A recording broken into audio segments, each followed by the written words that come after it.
우리나라 가계신용 규모가 1,400조 원을 넘어가면서 가계부채 문제에 대한 우려가 점점 커지고 있습니다. 현재 시장 상황을 고려할 때 가계부채 위험이 급증할 가능성은 당분간 크지 않은 것으로 보입니다. 하지만 추후 경제 상황이 변함에 따라 그 위험이 커질 가능성이 있기 때문에 주의를 기울일 필요가 있습니다.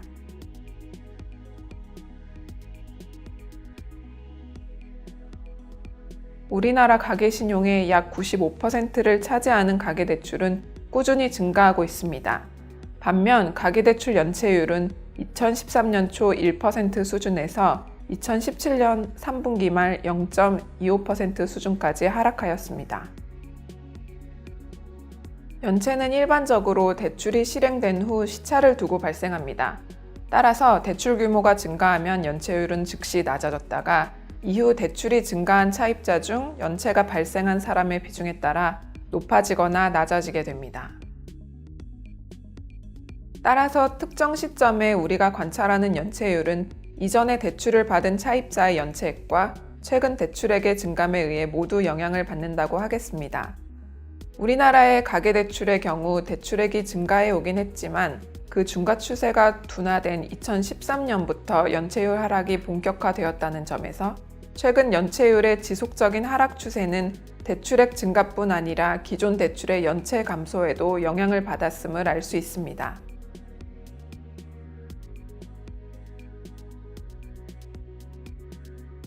차입자가 연체를 하게 되는 경우는 크게 두 가지로 나누어 볼 수 있습니다. 첫째는 차입자가 실직하거나 큰 비용이 드는 일 등이 발생하여 상환 능력이 악화되는 경우입니다.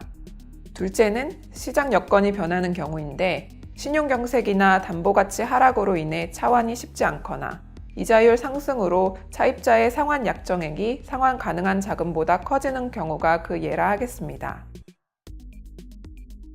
연체율은 이러한 다양한 요인들이 복합적으로 작용하여 결정되기 때문에 각각의 요인들이 연체율에 실제로 얼마나 영향을 미치는지 명확히 분간하기는 어렵습니다. 하지만 데이터를 통해 대략적으로 짐작해 볼 수는 있습니다. 먼저 2010년부터 2012년 말까지 주택담보대출 연체율은 상승하는 추세를 보였습니다. 같은 기간 주택담보대출 평균 이자율은 5% 이상으로 그 전후 기간에 비해 높은 수준이었고 주택가격 또한 서울과 수도권을 중심으로 하락한 것으로 나타났습니다. 따라서 주택담보대출의 연체율이 이자율 상승과 주택가격의 하락에 영향을 받았음을 짐작할 수 있습니다. 또한 이 기간 차주의 평균 DTI가 상승하는 경향이 나타났는데 특히 신용 중간 등급 차입자의 DTI 상승 추세가 두드러져 이들의 과도한 대출이 연체 증가에 기여했을 가능성을 보여줍니다. 반면 2013년 중반부터는 연체율이 하락하는 모습이 관찰되는데 이 기간에는 대출금리도 하락하고 주택가격도 상승하여 차주의 원리금 상환이나 차환 등이 용이했던 것을 알 수 있습니다.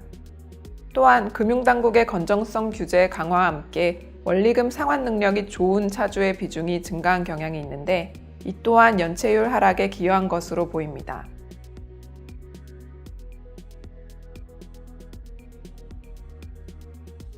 (2016년) 중반부터 이자율이 상승하는 추세이긴 하지만 주택가격이 여전히 상승세를 유지하고 있고 전체 가계대출에서 신용등급이 높은 차입자가 차지하는 비중이 증가하고 있기 때문에 가계부채의 위험성은 당분간 제한적일 것으로 예상됩니다. 하지만 이자율 상승과 주택가격 하락이 동반됐던 2010년부터 2012년 말까지 신용 중간 등급 차입자의 연체가 빠르게 증가하였던 경험을 토대로 현 상황에 주의를 기울일 필요가 있습니다.